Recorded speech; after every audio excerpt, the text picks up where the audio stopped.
Good morning and welcome to Expert Talks hosted by Drees and Sommer, Sweden. Very welcome everyone attending both in real life and in virtual life. This day on the June 18th of 2024 with the topic Go Green for Resilience. Me greeting you to this both webinar and seminar today is Karin Ståhl, having the honor of being the Managing Director for Drees and Sommer in Sweden.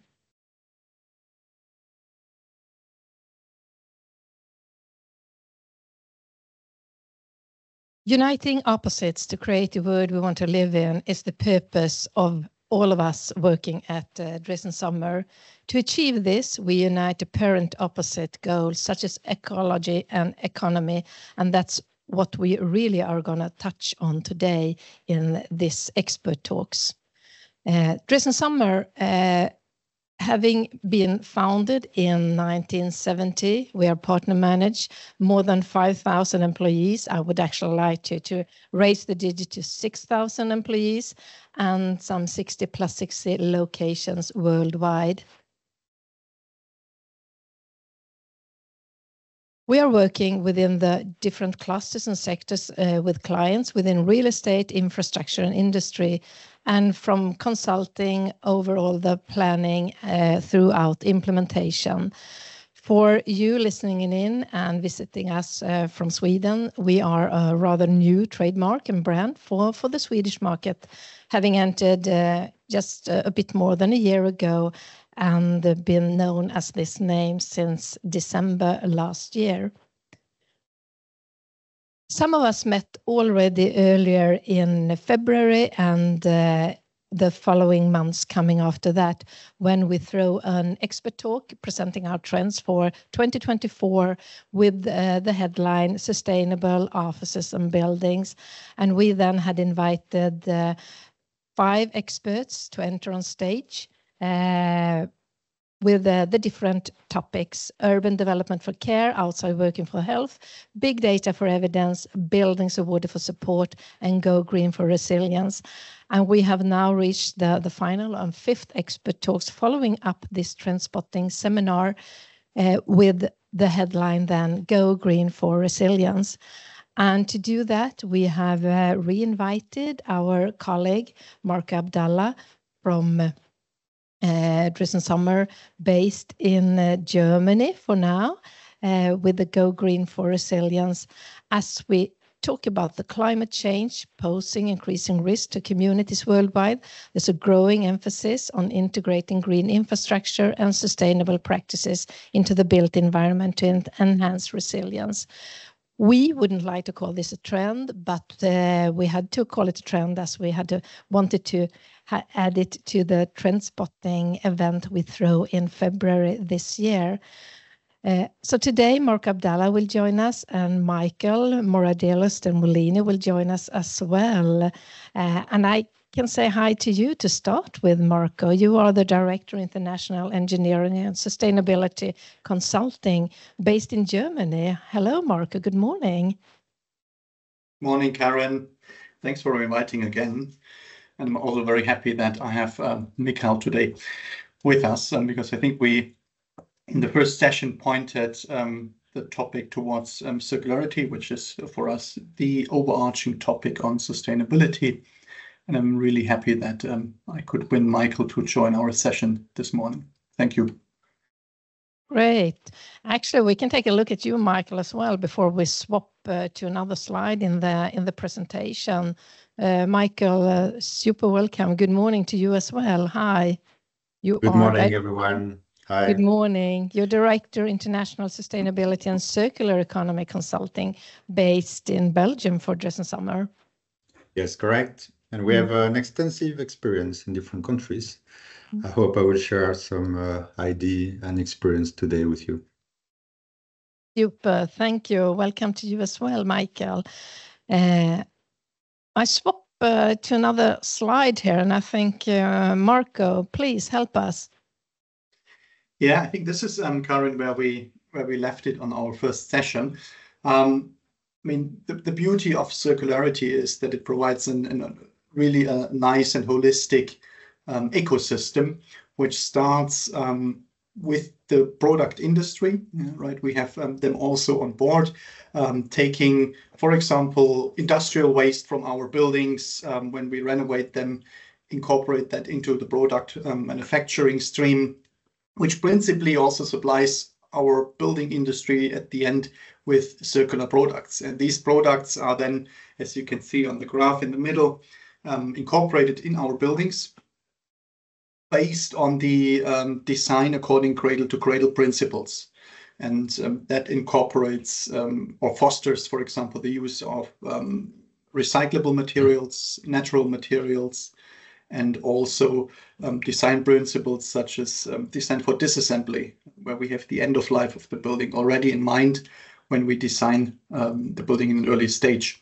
So that if we follow that circle further after construction and operation, when we face renovations, we can then either take resources, parts of buildings, materials from the existing building stock, so that it doesn't go to the landfill. We can integrate it into our renovation scheme.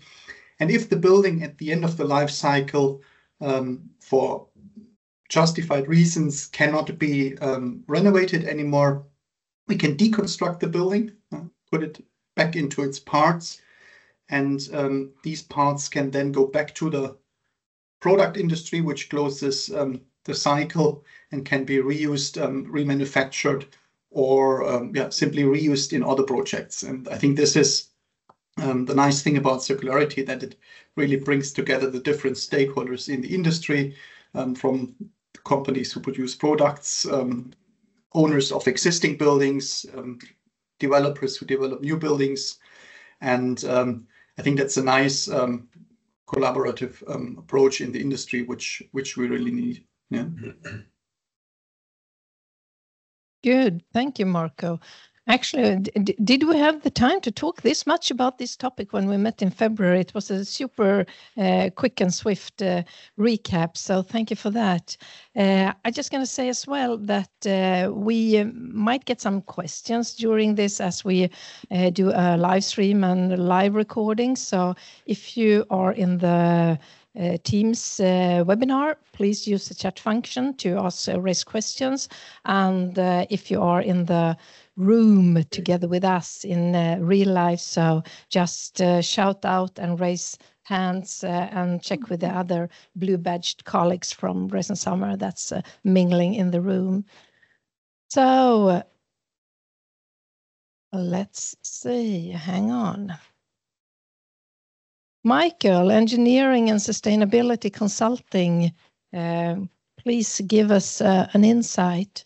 Yes. So I just wanted to introduce a little bit the context. We are here together working on different countries with international hub for sustainability with different services, as you can see on screen. One of them, which I'm mostly responsible, and also the competence lead, is circular economy based on experience since now done almost 15 years in that field. Circular economy, I think we had a good introduction from Marco. It's about products.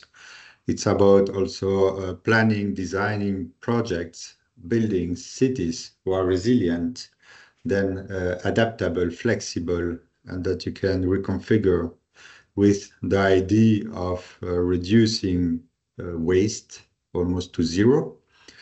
And somehow also in the topic that we are promoting in Drees and Sommer, which is claimed as cradle to cradle, is generate benefit, positive impact when we implement circular economy in the design or in the projects. So as you see here, we can support, think, guide on the strategy and corporate, which means how do we position ourselves as company in the circular economy? Because as you may know, there are some requirements in green building certifications in the European taxonomy and other schemes. So that's something that you should consider, depending which is your role in the real estate sector, but as asset portfolio owner, as a building owner, developer, investor, facility manager, demolition company, builder, contractor. So there are many parties who will be in touch with this concept. We have certain tools that we won't elaborate today, but just to name it, in the development to support projects. Is it renovation or new construction with material passports, life cycle carbon assessment, embodied carbon, those topics that you may know from projects. And also one operation field, we talk about urban mining, which is reusing, recycling products who are decommissioned from the building. Is it the facade? Is it fit out? Is it also the structure? I think there are many examples today that are going that direction. And mainly fit out works when you have a new tenant and the tenant wants to change partitions, flooring, ceilings. There are nice solutions to avoid generating waste and try to reuse them.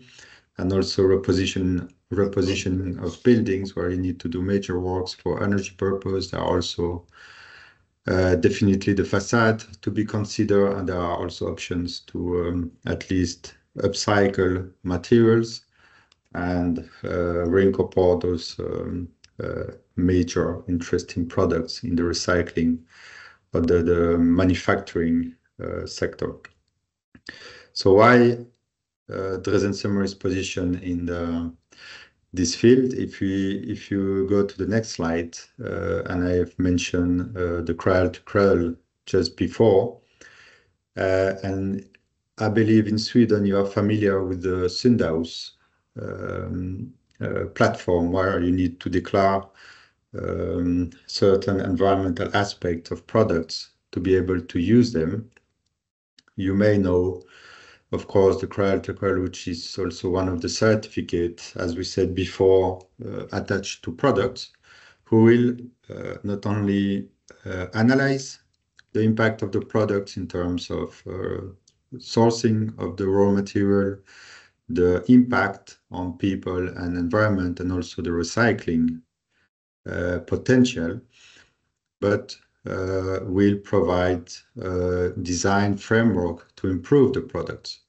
And therefore, if we identify some issues, then we can also provide solutions, because you have a dedicated company with 60 scientists based in Hamburg and Eindhoven who are working with major manufacturers to improve their products and also to disclose content and impact.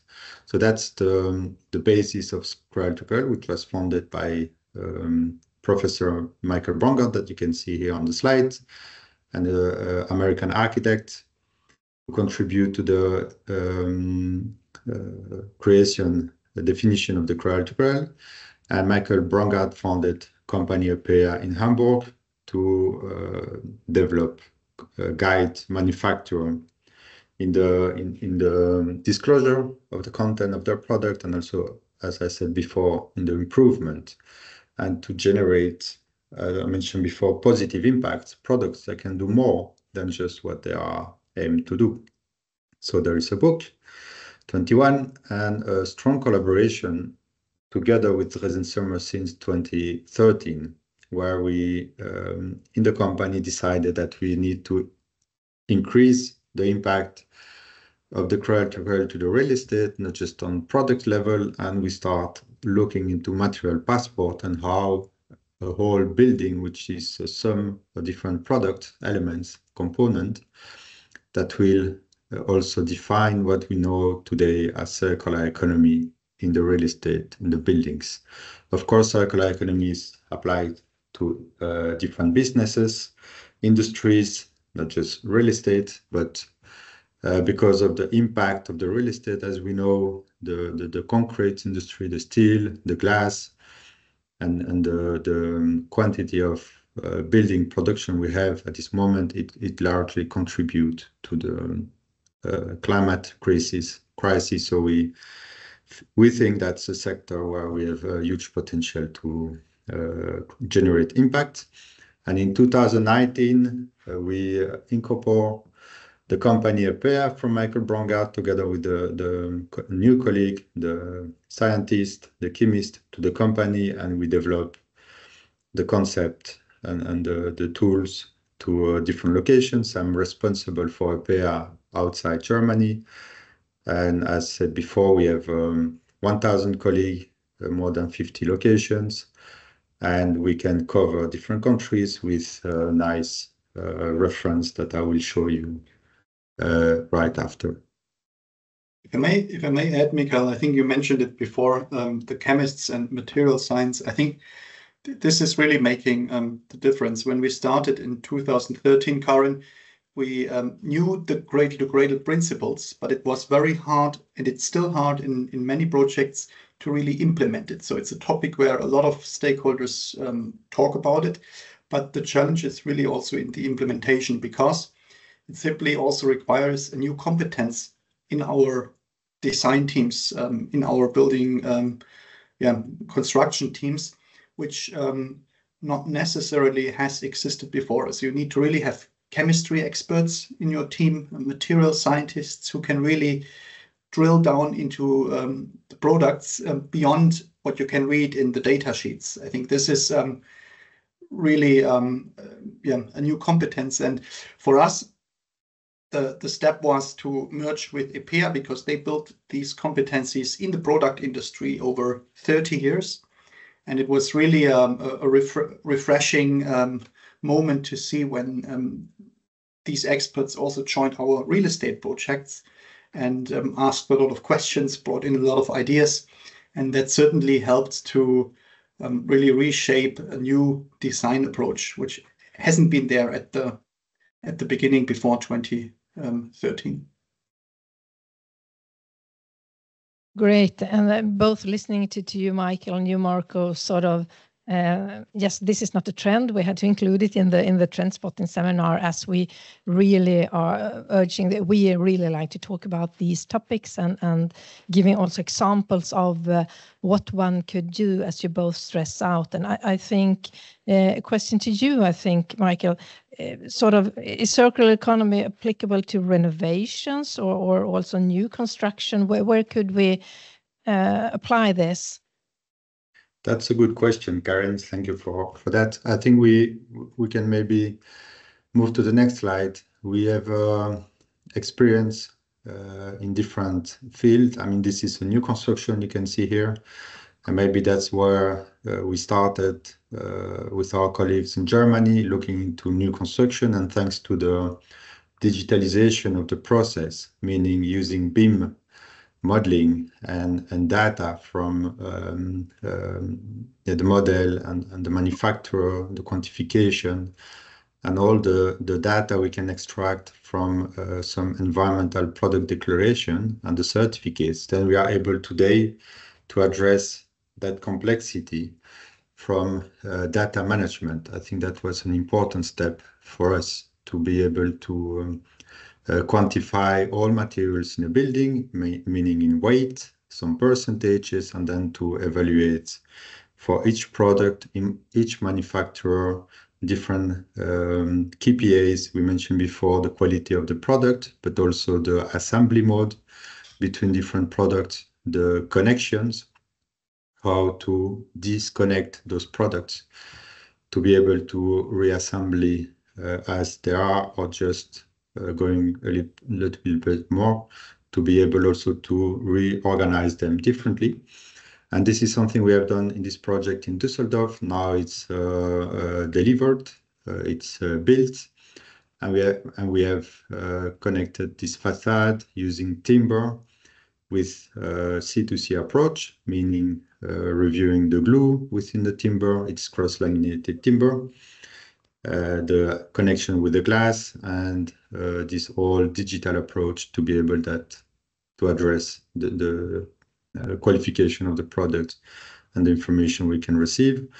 Reversible construction, as I said before, which is important, and also look to each product. Is it recyclable? And what we have just said before, thanks to our colleague, the scientist, we can really deep dive into the data sheet of the products, because there are some components that are not recyclable. There are some connections that makes impossible to restore two nice or added value materials that are just glued together, and then it becomes a waste for the future, or even worse, some harmful products that we need to take care in the future. So all those aspects have been reviewed together with our colleagues, and supporting the design team, the architects, the engineers, to be able to integrate this reversibility construction, which leads to reorganize the design of the project on each floor. And of course, the facade will be an important factor, because that's maybe the most capex intensive element that needs to be changed in the closest future after fit out and MEP, of course, but that's an important factor. This project in Düsseldorf is delivered. It's a new construction, but we have other nice examples when you have an existing building as the Zin in Brussels. The owner of the building, which is a Belgium portfolio owner, they own more than 100 buildings in the whole state, coming from the public sector and now a private company. They had to reinvent themselves to be able to deliver to the Flemish government. For those you know, in Belgium we have different regions, different governments, and Flanders. They wanted to have the best cradle-to-cradle building at this moment, and also looking for an area close to their premises. It's the business district around North Station, and the owner of the building, which was 2 towers, World Trade Center 1 and 2, decided that they wanted to offer a repositioning on the building to attract the Flemish government, who will take 70,000 square meters of offices. And the main point here was to generate also a multi-functionality building. So we do have offices, which is the main volume in the center, but we also have housing and apartment. Housing apartment, and a hotel, to be able to integrate also more habitability, livability in the city. So it's not just offices and you have it's closed during the night, but you have a mixed use during the day and the night, and also benefit for the energy use, because it's heated all the time, inertia, and reduction of energy consumption. But definitely flexibility, because if you look at the building, each floor is a different function. So we have offices plus hotel plus offices, or offices plus apartment plus offices, which lead to a different conception design in terms of flexibility and MEP. So in the future, we can transform the building in full offices, full apartment, without generating any waste. And that's one of the major impact of those projects, because then you, depending on what we know from the future, which is very low, we can be adaptive, resilient, and transform our buildings into something different very quickly. All the products here, they are certified by Cradle to Cradle, up to almost 97% based in mass, in weight, which was also a major impact on the industry in Belgium, because we have connected with a major manufacturer to be able to deliver C2C products. And if we look for what we said before, also urban mining, which is recycling, upcycling, reuse of existing materials, we have reuse in tons, 1,000 tons of materials, to spread those materials in other projects in Belgium, also near to France. And those materials receive a second life. So we could save carbon, materials, waste in the process of urban mining. So we also secure 65% of the existing buildings, and on top we build the new extension, the new floor to be able to attract to finalize the project and to attract the tenant, the Flemish government, and secure also nice apartments and a very nice hotel, which is called the Standard, which will also coming soon to the premises. I'm just curious, Michael, you talk about the impact on the building, the impact on the future, and you touched on the sort of the architects and the planning, but what is generally the impact on the planning to have this mindset?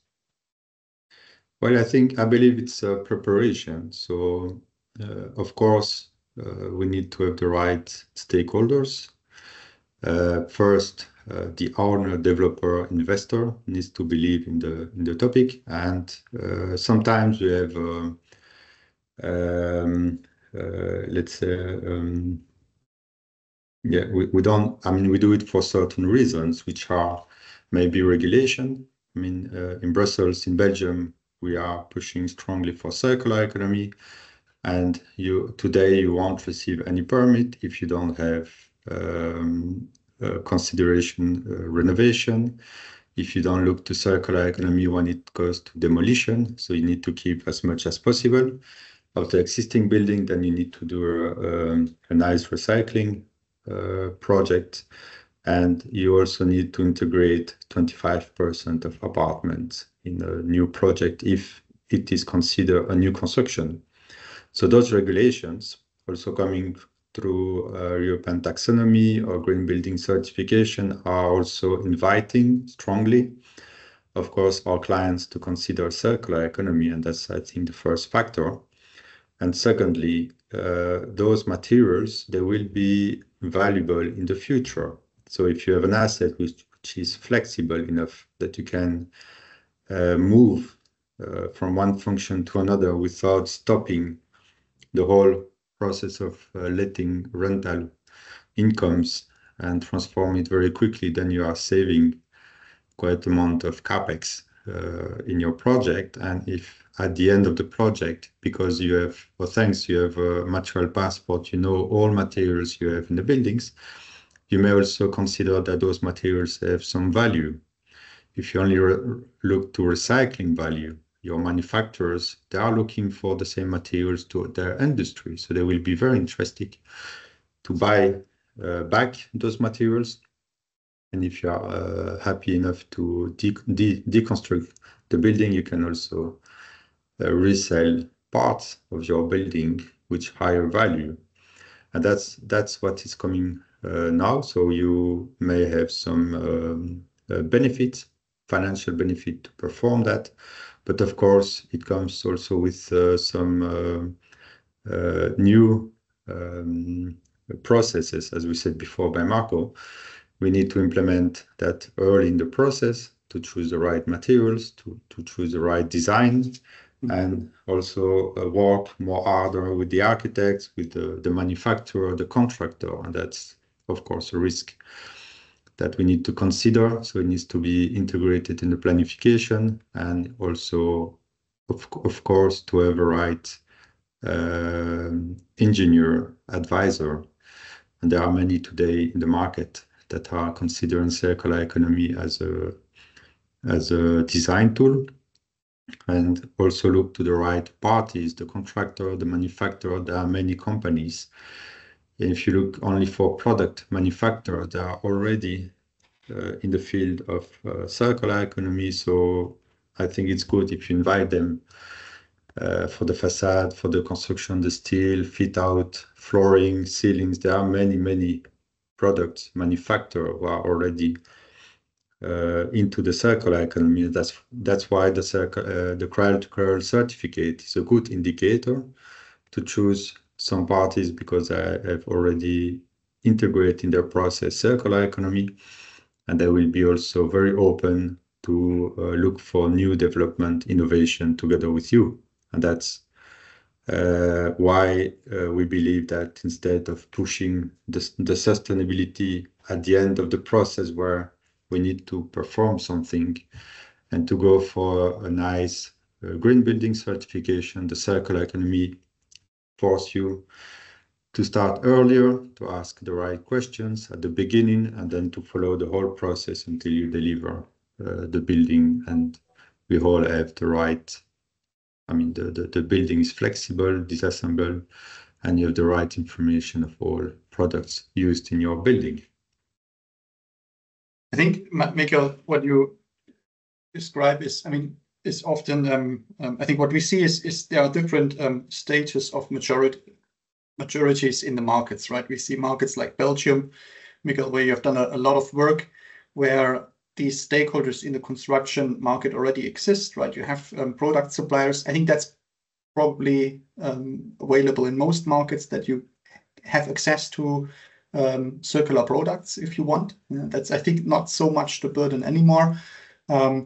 But it's also the construction companies and the deconstruction companies who need to have this knowledge.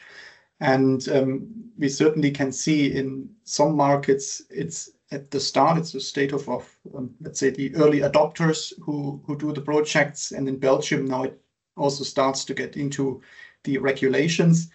And I think in Europe, we now have really reached good progress over the past 5 years, also due to the fact that it is now part of the European Green Deal, it is part of the European taxonomy, it's part now also of green building certifications, though it doesn't mean that if you have a LEED, a platinum label, that your building is automatically circular, right? They pick a few points and in the certification systems and try to give credits if you do that.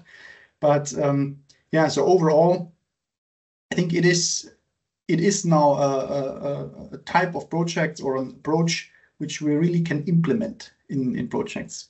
It's not really a topic to talk anymore. It's something we can really immediately implement in projects if we want. Yeah, the market is ready, and benefits are also clearly there. And so it's really a matter of motivation at the end.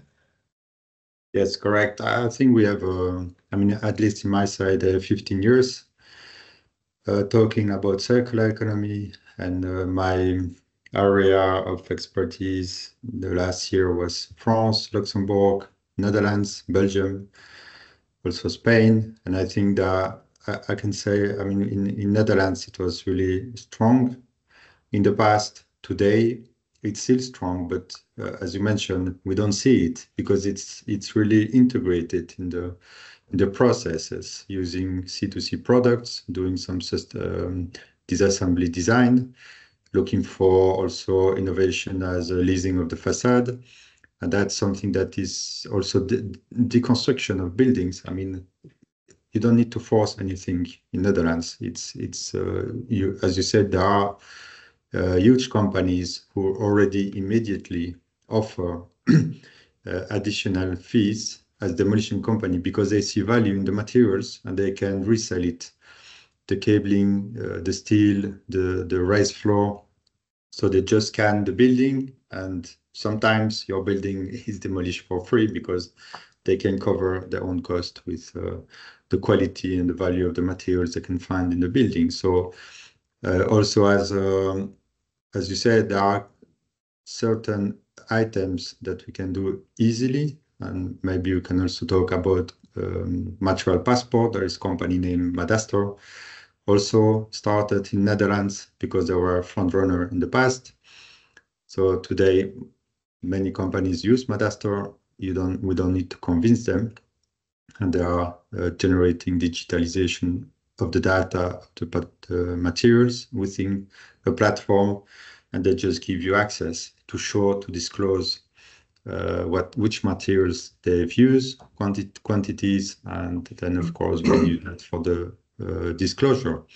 If you go to Luxembourg, to France, sometimes we talk more about reusing existing materials. And if it comes to fit out, it comes clear that partition, raised floor, ceilings, carpet, there are most of the time also doors, products that you just remove because you have a new tenant or because there is a new director in the company. And of course, everyone knows that those materials are in good shape. But if you don't have the suppliers or the contractor that are in that mindset, it doesn't work. And if you push a little bit this project, we mentioned before the Zine, we started with the biggest deconstruction company in Brussels.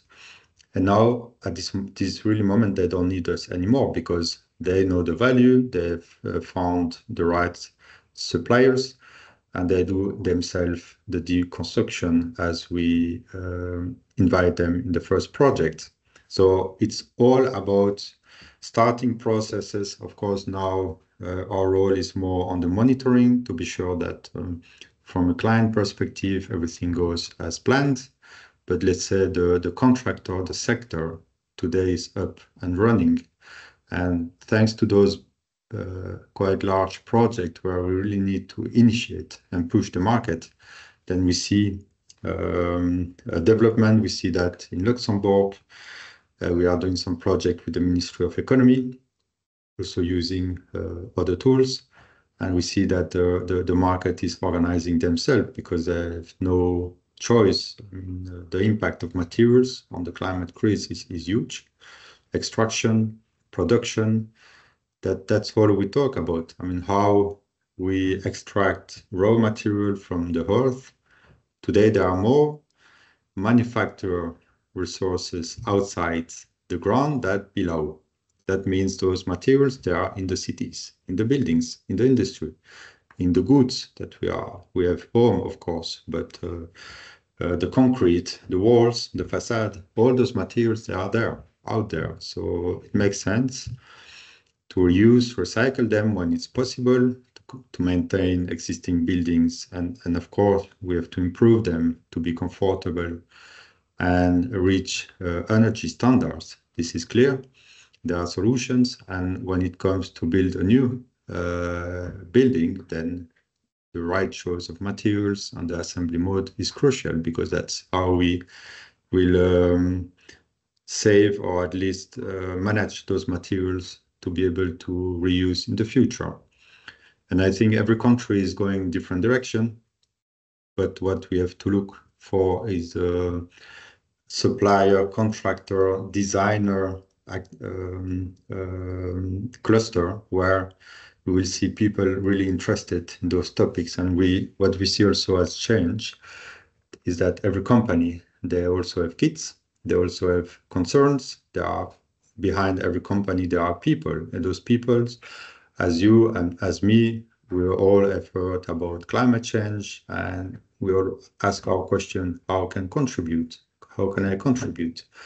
And I think that's also changing, that we can find in every company, people are willing to support, because those processes, they are new, and it's not just construction, it's also reorganizing the way we plan and design and construct buildings. There are some different tasks and goals, so everyone needs to be part of it. And I think that's where we can also support based on our experience and project management services to be sure that everyone understands the goal, that all understand the process, and that we can monitor the results so we can clearly show the results and how we are going in the right direction.